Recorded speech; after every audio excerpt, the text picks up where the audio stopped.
आज हम लोग देखने वाले हैं आरआरबी एनटीपीसी 28/3/2016 के फर्स्ट शिफ्ट का क्वेश्चन। इसमें टोटल 20 मैथ के क्वेश्चन है और हम लोग पूरे क्वेश्चन बाय क्वेश्चन हम लोग देखते जाएंगे। तो पहला क्वेश्चन है 16 के वर्गमूल तथा 4 के वर्ग का गुणनफल ज्ञात कीजिए। तो हम लोग चलिए इसको देखते हैं कैसे बनेगा। इसका सोल्यूशन हम लोग देखते हैं। देखिए बेहद ही सिंपल क्वेश्चन है।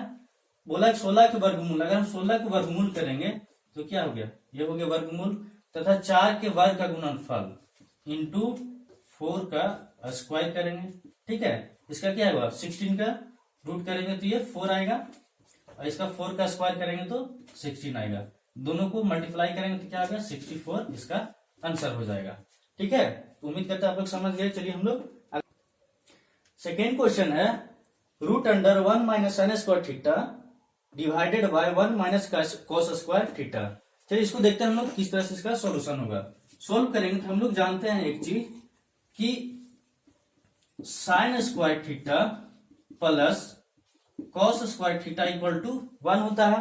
ठीक है, अगर यहां से हम साइन स्क्वायर निकालेंगे, साइन स्क्वायर थीटा निकालेंगे तो मेरा क्या होगा 1 माइनस इधर आएगा तो माइनस में आ जाएगा कॉस स्क्वायर थीटा। ठीक है, और में अगर हम इसी तरह से यहां से अगर हम कॉस स्क्वायर थीटा निकालना चाहें तो क्या होगा cos square theta equal to 1 minus फिर इधर जाएगा तो साइन स्क्वायर थीटा, ये दो चीज मिलेगा।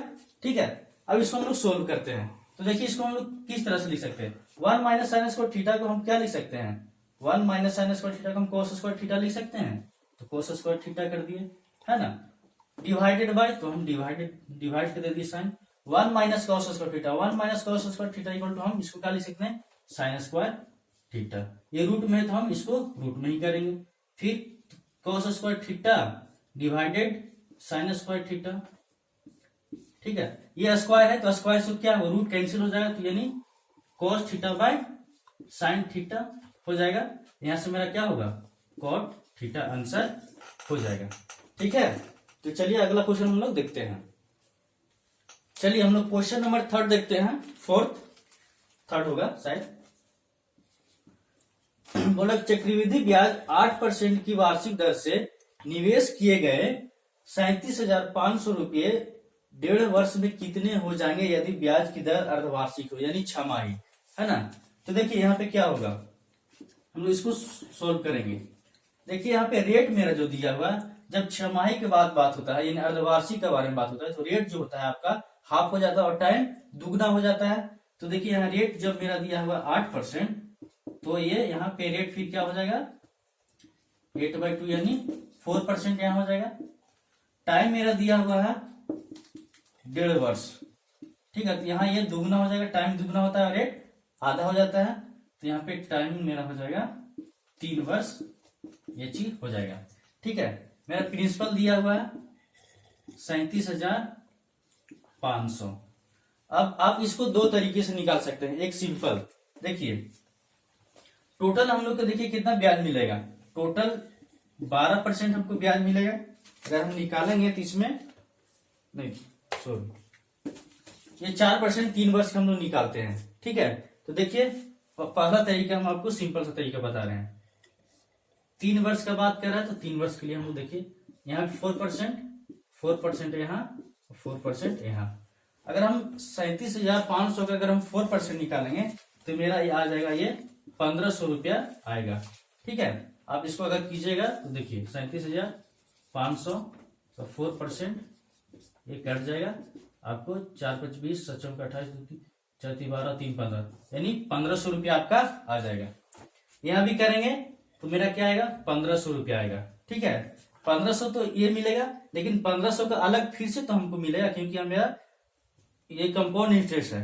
तो 1,500 का 4% कितना मेरा होता है, 1,500 का 4% हम करेंगे तो इसको 60 मिलेगा। ठीक है, तीसरे साल में हम जब जाएंगे तो यहाँ भी मेरा क्या होगा 1,500 रुपया मिलेगा। ठीक है, अब जो ये 60 था ये भी यहाँ 60 मिलेगा, फिर इस पे भी 60 हमको मिलने वाला है। ठीक है, ये 60 हो गया। अब 60 का मेरा क्या मिलेगा 4% अलग से और मिलेगा तो 60 का 4% करेंगे तो ये 2.4 हो जाएगा। ठीक है, तो टोटल मेरे पास कितना हो जाएगा ब्याज हमको क्या मिलेगा, देखिए 15×3 = 45 और 120 यानी 180, 60 180 यानी आपको 1,500 4500 प्लस 180 182.2 यानी टोटल मिलेगा 4682.2 रुपया, है ना। अब हमको ब्याज ने पूछा है, हमसे पूछा है कितने रुपये हो जाएंगे, यानी मिश्र धन पूछा है, तो हम इसमें 37,500 में हम जोड़ देंगे 4682 सॉरी, जोड़िएगा तो 2 2 8 7 4 11 12 यानी 42,182.2 इसका आंसर हो जाएगा। ये मेरा अमाउंट मिल जाएगा। अमाउंट की तो हमसे पूछा था, ठीक है। इसको एक और तरीका है, आप सिंपल तरीका, ये तो थोड़ा ज्यादा आसान था। आप अगर इस तरह से नहीं कर पाते हैं तो आप डायरेक्ट फॉर्मूला अमाउंट का लगा सकते हैं, ये वाला P into 1 plus R by 100/n। आप यहां से ये पुट कीजिएगा 37,500 1 प्लस R मेरा क्या है 4% और टाइम ये, आप इससे भी निकाल सकते हैं, ठीक है। तो ज्यादा आसान आपको ये वाला है, ठीक है। तो चलिए अब हम लोग आप इसको बना सकते हैं अपने से। तो हम लोग अब नेक्स्ट क्वेश्चन देखने वाले हैं। क्वेश्चन नंबर 4 है, यदि cot A इक्वल टू 12/5 है तो sin A plus cos A into cos A के बराबर क्या होगा। देखिए सबसे पहले हम लोग जानते हैं कि cot थीटा इक्वल टू होता है B/P, है ना। तो यहां से क्या होगा 15/5, यानी हमको h निकालना है। तो h हम लोग यहां से कैसे निकालते हैं, h निकालने के हम लोग फॉर्मूला जानते हैं P² प्लस B²। यहां से अगर हम h निकालेंगे, P मेरा क्या दिया 5, तो 5 का स्क्वायर प्लस B 12 का स्क्वायर, यहाँ करेंगे हम लोग 25 प्लस 144 यानी 169 यानी 13 आ जाएगा, मेरा h 13 आ जाएगा। अब हमसे पूछा है कि sin A plus cos A into cos A के बराबर क्या होगा। तो देखिए sin A plus cos A into cos A के निकालना है। तो sin A इक्वल टू क्या होता है P/H होता है। P मेरा क्या है 5 है, 5 हो जाएगा। H मेरा क्या निकाले 13 प्लस है cos A इक्वल टू क्या होता है तो B/H, B मेरा क्या है 12 है, तो 12 H में मेरा 13 है, इंटू कर देंगे cos A के इक्वल टू क्या होता है sin का अपोजिट होता है, यानी sin 5/13 है तो 13/5 इसका हो जाएगा। अब देखिए एलसीएम निकालेंगे 13 ही होगा ये, तो 12 5 17/13 इंटू 13/5, यहाँ से 13 और 13 कट जाएगा, बचेगा 17/5। ये जो मेरा आंसर हो जाएगा, ठीक है। आप लोग समझ गए होंगे। चलिए हम लोग अब नेक्स्ट क्वेश्चन देखते हैं। चालू कर दिए ये 6 नहीं यहाँ 5 होगा। क्वेश्चन बोला कि यदि कोई आदमी या व्यक्ति है 25% की हानि पर एक मेज को 4200 रुपया में बेचता है, उससे 25% लाभ कमाने के लिए मेज को कितने में बेचेगा। हमको यहाँ सीपी दिया हुआ है, ठीक है, सॉरी एसपी दिया हुआ है। एसपी मेरा क्या दिया हुआ है 4200 रुपया, ठीक है। अब हमको सीपी निकालना है, तो सीपी के लिए फॉर्मूला क्या होता है, सबसे पहले सीपी निकालेंगे। इसको डायरेक्ट भी बना सकते हैं और इसको प्रोसेस से बना सकते हैं। सबसे पहले हम आपको थोड़ा सा प्रोसेस से बताएंगे, उसके बाद हम डायरेक्ट आपको बताने वाले हैं, ठीक है। तो सबसे पहले सीपी का फॉर्मूला क्या होता है एसपी इंटू 100 बाय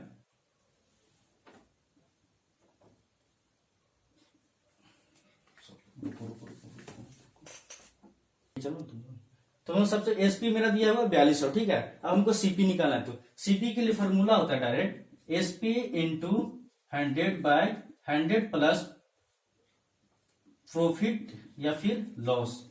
अगर प्रॉफिट है तो प्रॉफिट होगा, लॉस है तो फिर लॉस होगा, है ना। तो यहाँ पे देखिए सीपी निकालेंगे, एसपी मेरा क्या दिया है 4200 रुपया इंटू 100 बाय, अब देखिए हमको 25% वो हानि पे बेचा है, ठीक है। तो 100 में से 25 घटेंगे 75, देखिए 25 से घटेगा 25 होंगे 100, 25 के 75, यहाँ 3 से घटेगा 14 बार में, यानी 1400 हो जाएगा। यानी इसका जो सीपी था यानी सीपी इसका होगा यानी 5600 रुपया था, ठीक है। अब सीपी मेरा क्या है 5600। अब हमको इसको 25% लाभ पे बेचना है, तो हम डायरेक्ट क्या करेंगे, 5600 इंटू 125/100 करेंगे यहाँ से। ये 5 बार में, ये 4 बार में, या फिर क्या होगा, ये 14 बार में फिर कटेगा, यानी 7,000 रुपये में बेचेगा उसको, तब जाके वो 25% उसको लाभ मिलेगा। ये थोड़ा लंबा प्रोसेस हो गया। अगर हम इसको आसानी से देखेंगे तो क्या होगा, हम इसको डायरेक्ट कर सकते हैं। देखिए 4200 रुपया था, उसको कितना लॉस हुआ था, 25% का लॉस हुआ था, तो 100/75, और उसको फायदा कितना लेना है, 25%, तो 125/100। आप डायरेक्ट इस तरह से यहाँ कर सकते हैं, 100 से 100 कट जाएगा, यहाँ से 25 बार में 25 25 25 25 75, यहाँ से 1400 हो जाएगा, डायरेक्ट 7,000 रुपया यहाँ से आप ये निकाल सकते हैं। ठीक है, तो ये बेहद ही सिंपल सा है, आसान तरीका है, आप एग्जाम में आप इससे बना सकते हैं। तो चलिए आप लोग हम लोग अब नेक्स्ट क्वेश्चन देखते हैं। क्वेश्चन नंबर नेक्स्ट है, बोल रहा है कि ए और बी के बीच में 300 किलोमीटर की दूरी है। ठीक है, दो स्कूटर यात्री ए और बी से एक साथ एक दूसरे की ओर बढ़ते हैं। 2.5 घंटे बाद उनके बीच की दूरी 25 किलोमीटर रह जाती है। यदि एक स्कूटर की चाल दूसरे से 10 किलोमीटर अधिक हो तो प्रत्येक स्कूटर की चाल ज्ञात करें। ठीक है, यहाँ पे दो स्कूटर की बात बोल रहा है। मान चलिए कि एक का चाल x किलोमीटर पर आवर है और दूसरी की चाल x plus 10 kilometre per hour है। ठीक है, अब दोनों जो है, देखिए इसका अगर हम फिगर बनाएं तो इस तरह से, मान चलिए ये A है और B है, इसके बीच में 300 किलोमीटर का डिस्टेंस है। अब दोनों एक दूसरे की ओर जा रहे हैं। ठीक है, एक दूसरे की ओर आ रहे हैं। अब देखिए इसमें एक की चाल x किलोमीटर, दूसरे की चाल x प्लस 10 किलोमीटर है। बोलता है कि 2.5 घंटे बाद उनके बीच की दूरी जो 25 किलोमीटर रह जाती है, यानी जब दोनों चलते हैं तो दोनों का 2.5 घंटा बाद, यानी इस तरह से ये भी 2.5 आवर चला, ये 2.5 आवर चला। ठीक है, अब जो लास्ट में जो डिस्टेंस बढ़ गया वो 25 किलोमीटर चला, यानी ये टोटल मिला के समझिए दोनों ये 275 किलोमीटर चलते हैं दोनों मिला के, क्योंकि 25 किलोमीटर वो बच जाता है। देखिए इसका सॉल्यूशन क्या होगा, हम लोग जानते हैं कि स्पीड इंटू टाइम बराबर होता है, डिस्टेंस बराबर जो होता है स्पीड इंटू टाइम होता है। ठीक है, अब देखिए स्पीड मेरा क्या दिया होगा, एक दूसरे की ओर जा रहे हैं तो हमेशा क्या होता है, स्पीड जुटता है, ऐड होता है। क्या होगा, ऐड होगा तो x प्लस 10, और टाइम मेरा क्या दिया हुआ, 2.5 आवर, 2.5 पॉइंट टाइम तो यहाँ 10 करेंगे। अब टोटल मिला के उन लोग कितना चल रहे हैं, उन लोग जो चल रहे हैं वो 275 किलोमीटर ही चल रहे, क्योंकि 25 किलोमीटर लास्ट में बच जा रहा है, तो हम इसको 275 करेंगे। यहाँ से 5 से काटेंगे तो ये 2 बार में, ये 5 बार में कटेगा। हम इसको मल्टीप्लाई करते हैं। देखिए ये x से जोड़ेंगे तो 2x को हम अगर 5 से मल्टीप्लाई करेंगे तो ये 10x हो जाएगा, और ये 10 से मल्टीप्लाई हो तो ये 50 हो जाएगा।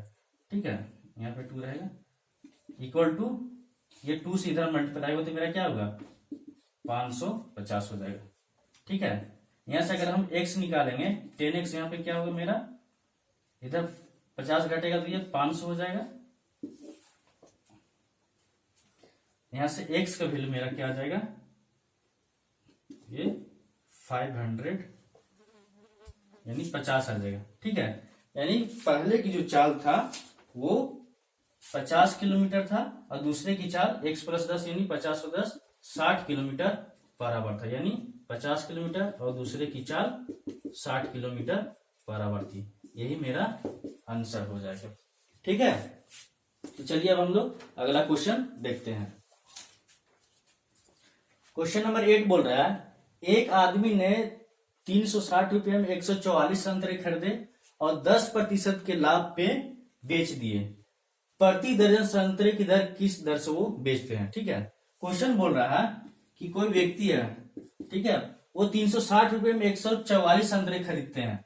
अब अगर हम 144 को दर्जन के हिसाब से करेंगे तो ये टोटल 12 दर्जन जो है, वो 12 दर्जन कितने में खरीद रहे हैं, यानी 12 दर्जन का दाम जो है वो 360 रुपया है। ठीक है, अगर यहां से एक दर्जन का हम दाम निकालेंगे तो मेरा क्या हो जाएगा, 360 बाय 12 यानी 30 रुपये पर दर्जन। यानी एक दर्जन का दाम 30 रुपये हो जाएगा। अब बोलना है कि अगर उसको खरीदता है इतना में और उसको 10% लाभ कमाना है, तो 10% लाभ कमाने के लिए वो कितना में बेचेगा? अगर 33 का अगर हम 10% निकालेंगे तो वो 3 हो जाएगा, तो यानी 33 रुपया में 3 ऐड कर देंगे, 33 रुपया पर दर्जन अगर वो बेचेगा तो उसको लाभ 10% होने वाले हैं। यानी इसका जो आंसर हो जाएगा वो 33 रुपये प्रति दर्जन आंसर हो जाएगा। ठीक है, तो चलिए अब हम लोग नेक्स्ट क्वेश्चन देखते हैं। क्वेश्चन नंबर 9 है, बोला कि दो क्रमागत संख्या जिनमें पहले अंक का 3 गुना दूसरे अंक के 2 गुने से 5 अधिक है। ठीक है, तो वो संख्या कौन सा होगा? वो दोनों संख्या निकालना है। देखिए, मान चलिए पहला संख्या जो है, फर्स्ट संख्या मान चलिए आप x है। ठीक है, और दूसरा यानी क्रमागत बोले यानी उसके जस्ट बाद दूसरा संख्या हम x+1 मान लिए। बोला पहले संख्या का 3 गुना, इसका अगर 3 गुना करेंगे तो 3x हो जाएगा, बराबर दूसरे अंक के 2 गुने से 5 अधिक है। दूसरा अंक मेरा क्या है? x+2 है, इसके 2 गुना से मेरा 5 अधिक है, यानी जो पहला संख्या है। क्वेश्चन एक बार फिर से देख लेते, दो क्रमागत संख्या जिनमें पहले अंक का 3 गुना, पहले अंक का 3 गुना दूसरे अंक के 2 गुना, यानी दूसरे अंक यहाँ पे x+1 हो जाएगा, 2 गुना से 5 अधिक है। ठीक है, ये इक्वेशन हो जाएगा। अब इसको हम लोग सोल्व कर देंगे, आंसर मेरा हो जाएगा। तो देखिए 3x बराबर इसको मल्टीप्लाई करेंगे 2x + 2 + 5। देखिए ये 2x इधर आएगा तो क्या हो जाएगा? x हो जाएगा, और 2 और 5 यानी 7 हो जाएगा। यानी जो पहला संख्या जो होगा मेरा वो 7 होगा और दूसरा संख्या 8 होगा, यानी 7 और 8 मेरा आंसर हो जाएगा। ये दोनों इसका, ये दो जो संख्या वो 7 और 8 हो जाएगा। तो चलिए अब हम लोग नेक्स्ट क्वेश्चन देखते हैं। क्वेश्चन नंबर 11 बोल रहा है, मीना ने, ये 10 होगा, मीना ने बैंक से 2,75,000 रुपये का कार लोन दिया, यानी लिया यहाँ पे होगा। उसने 8% की वार्षिक दर से ब्याज भुगतान 3 वर्ष में पूरा करते समय अपना पुराना स्कूटर तथा 3,35,000 रुपये बैंक को अदा किए। स्कूटर का मूल्य ज्ञात करें। ये क्वेश्चन क्या बोला? सिंपल से देखिए, बोलता है कि मीना एक बैंक में जाती है और वो 2,75,000 रुपये का कार लोन लेती है। अब 3 वर्ष बाद, यानी 3 वर्ष बाद यहाँ पे रेट जो है वो 8% और टाइम 3 वर्ष, यानी 3 वर्ष बाद फिर वहां जाती है। ठीक है, और वो 3,35,000 रुपया देती है और साथ में एक स्कूटर, पुराना वाला स्कूटर भी दे देती है। तो अब हमको निकालना है कि स्कूटर का वो दाम कितना था। देखिए अगर 2,75,000 रुपया है, अगर टोटल यहाँ से अगर हम ये ब्याज जो मेरा हो जाएगा 3 साल में वो 38 यानी 24% हो जाएगा। ठीक है, यानी 3 साल में मेरा 24% जो होगा हमको ब्याज देना होगा। अगर हम इसको 2,75,000 का 24% निकालेंगे तो मेरा जो होगा आंसर, देखिए टोटल ये जो आपका आंसर यहाँ पे हो जाएगा, यानी 66,000 रुपये आपका ये ब्याज देना होगा हमको।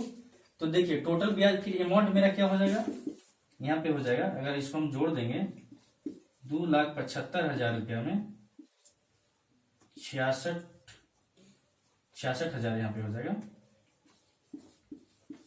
66,000 जोड़ेंगे तो मेरा अमाउंट क्या मिलेगा? 0 0 14, यानी 3,41,000 रुपये मेरा यानी टोटल अमाउंट होता है। ठीक है, लेकिन वो 3,41,000 नहीं दे रही है, वो लौटा रही है कितना? 3,35,000 रुपया लौटा रही है।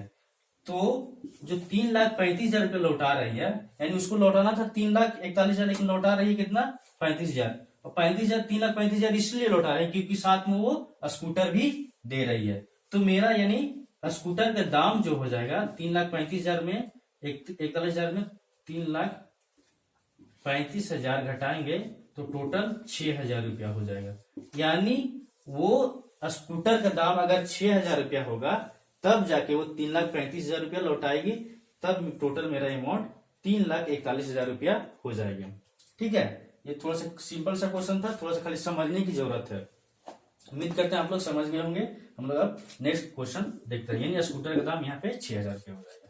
चलिए नेक्स्ट क्वेश्चन देखते हैं। नेक्स्ट क्वेश्चन है, दो नल एक्स और वाई क्रमशः 5 घंटे और 10 घंटे में भरता है। ठीक है, एक नल है, ये टंकी है, और ये दो नल है जो एकदम 5 घंटे और 10 घंटे में भरते हैं, जबकि जेड नल जो है वो 20 घंटे में इस टंकी को खाली करता है। अगर तीनों नल को एक साथ खोल दिया जाए तो वो टंकी को कितने देरी में भरेंगे। ठीक है, सिंपल सा क्वेश्चन है। देखिए एक्स है जो 5 घंटे में भर रहा है, वाई जो है वो 10 घंटे में भर रहा है, जबकि जेड जो है वो 20 घंटे में खाली कर रहा है। ठीक है, देखिए तीनों का एलसीएम क्या हो जाएगा, 20 हो जाएगा। इसका ये 4 बार में, ये 2 बार में, और ये 1 बार में, यानी जो प्लस का चिन्ह है वो भरने का काम कर रहा है, जो माइनस का जो चिन्ह है वो खाली करने का। देखिए टोटल मेरा क्या भरा है कितना, 1 घंटा में। देखिए ये माइनस हो जाएगा, देखिए 4 2 6 में से 1 घटाएंगे यानी 5, यानी 1 घंटा में मेरा 5 भरा रहा है। हमको 20 भरना है, 20/5 यानी 4 घंटा टोटल समय लगेगा, और ये टंकी को पूरा तीनों एक साथ खोलने पे वो भरा जाएगा। तो इसका आंसर 4 हो जाएगा। चलिए अब हम लोग नेक्स्ट क्वेश्चन देखते हैं। अगला क्वेश्चन नंबर 12 है, बोला कि 50 से 100 के मध्य कितनी अभाज्य संख्या है, यानी वो ऐसी संख्या जो 1 से डिवाइड हो और खुद अपने आप से डिवाइड हो, उसको हम अभाज्य संख्या कहते हैं। ठीक है, यानी प्राइम नंबर बोलते हैं उसको, जो 1 से और खुद से डिवाइड हो। ठीक है, तो देखिए 50 से 100 के बीच में कौन सा ऐसा नंबर होगा, कितना ऐसा नंबर होगा जो अभाज्य संख्या होगी। देखिए सबसे पहले 53 क्या है, 50 से ऊपर लेना है। ठीक है, तो 53 क्या है, यह अभाज्य संख्या जो 1 से और खुद से करती है। उसके बाद आपको आएगा 53 के बाद आपको 59 आएगा, 61 होगा, फिर आपका 67 हो जाएगा, 71 होगा, 73 होगा, 79 होगा, 81, 82, 83 होगा, 84, 85, 86 नहीं होगा, 87, 89 होगा, और आपका एक 97, 1 2 3 4 5 6 7 8 9 10, यानी टोटल 10 ऐसे नंबर जो होंगे 50 और 100 के बीच में जो अभाज्य संख्या होगा। तो यहाँ क्वेश्चन पे पूछा था कितनी अभाज्य संख्या है, यानी टोटल मेरा क्या है, इसका 10 जो है आंसर हो जाएगा। 50 और 100 के बीच में टोटल 10 अभाज्य संख्या होती है। तो चलिए नेक्स्ट क्वेश्चन हम लोग देखते हैं। अब नेक्स्ट क्वेश्चन बोल रहा है कि दो संख्याओं का गुणनफल 35,828 है। ठीक है, तथा एचसीएफ जो है वो 26 हो तो उनका एलसीएम ज्ञात करें। देखिए एक फॉर्मूला होता है, अगर दो संख्या है एक्स इंटू गुणनफल में, तो वो किसका प्रोडक्ट होता है, एचसीएफ और एलसीएम का ये प्रोडक्ट होता है। ठीक है, ये इसका एक फॉर्मूला होता है एलसीएम। अब देखिए क्या दिया हुआ है, दो संख्याओं का गुणनफल, ये दो संख्याओं का गुणनफल मेरा दिया हुआ है 35,828, और तथा एचसीएफ मेरा दिया हुआ 26 दिया हुआ है, और एलसीएम हमको फाइंड करना है। ठीक है, अगर यहां से हम फाइंड करेंगे तो सबसे पहले हम 13 से काटते हैं, 2 बार में कटेगा, 13 दूनी 26, यहाँ पे 9, 13 सत्ते 91, 7 बार में 2, 13 चौके 68, सॉरी 13 25 65, अगर करेंगे तो यहाँ पे 7 और 13 छक 78, यानी अगर हम 13 से काटेंगे तो मेरा 2756 आएगा। फिर इसको 2 से करेंगे तो मेरा 1 3 7 8, यानी एलसीएम जो होगा मेरा वो 1378 आ जाएगा, यानी 1378 इसका एलसीएम हो जाएगा। ठीक है, क्या करना था, दो संख्या दिया हुआ था, उसका गुणनफल दिया हुआ था, एचसीएफ दिया हुआ था, एलसीएम हमको निकालना था। इसका फॉर्मूला होता है एक्स वाई बराबर एलसीएम इंटू एचसीएफ, यानी एचसीएफ इंटू एलसीएम। ठीक है, गुणनफल दिया हुआ था, हम उसको लिख दिए, एचसीएफ दिया, यहां से निकाले हम, तो मेरा 1378 एलसीएम इसका आंसर आ जाएगा। चलिए अब हम लोग आगे देखते हैं। क्वेश्चन नंबर नेक्स्ट है 14। एक यात्री बस ने यात्रा करते समय पाया कि बस ने 35 खंभे 1 मिनट में पार कर लिए तथा 2 खंभों के बीच की दूरी 50 मीटर है, तो हमको बस की चाल ज्ञात करना है, स्पीड निकालना है। ठीक है, देखिए ये 2 खंभा है, इसके बीच का दूरी मेरा क्या दिया हुआ है, 50 मीटर दिया हुआ है। ऐसा ऐसा टोटल कितना है, 35 खंभे हैं। ठीक है, तो 35 खंभे है, यानी एक खंभा जो है, यानी टोटल जो होगा वो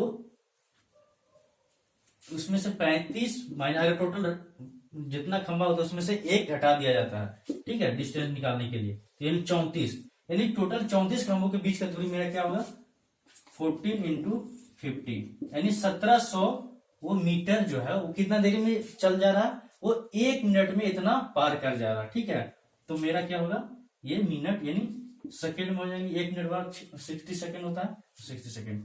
अब इसको हम क्या करना है, इसको हमको जो चाल जो निकाला है किलोमीटर में निकालना है। ठीक है, तो हम क्या करेंगे, 18/5 से डिवाइड कर, मल्टीप्लाई कर देंगे। यहां से देखिए 0 से 0 कैंसिल, ये 6 3 18, यहां से 5 से कटेगा तो ये 34 बार में।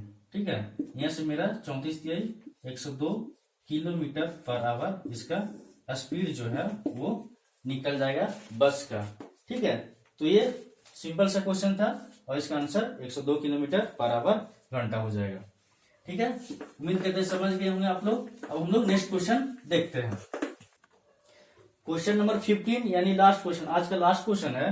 क्वेश्चन बड़ा बेहद ही सिंपल सा क्वेश्चन है। दिया हुआ है A square minus B square divided by A plus B equal to 15 दिया हुआ है, तो हमको ए माइनस बी का वैल्यू निकालना है। एक हम लोग फॉर्मूला जानते हैं, देखिए क्या फॉर्मूला है, अगर ए स्क्वायर माइनस बी स्क्वायर हो तो इसका फॉर्मूला होता है ए plus B into A minus B. ठीक है, अब देखिए क्या है, यहां पे दिया हुआ है A square minus B square by A plus B, मेरा 15 दिया हुआ है। ठीक है, तो इसको अगर हम सोल्व करेंगे तो इसको हम A plus B into A minus B लिख सकते हैं, एकदम लिख सकते हैं, divided by A plus B कर दिए, ये प्लस से प्लस कैंसिल हो जाएगा।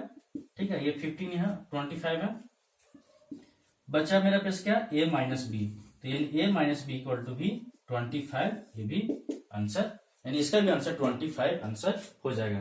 तो ये वीडियो का लास्ट क्वेश्चन था। उम्मीद करते हैं आप लोग को वीडियो अच्छा लगा होगा। अगर आपको वीडियो अच्छा लगे तो आप इसे लाइक करें, शेयर करें। अगर आप मेरे चैनल पर पहली बार हैं तो आप इसे सब्सक्राइब जरूर करें।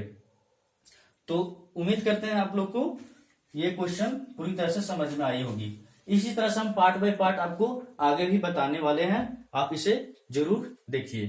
तो वीडियो का आज यहीं अंत करते हैं। Thank you for watching.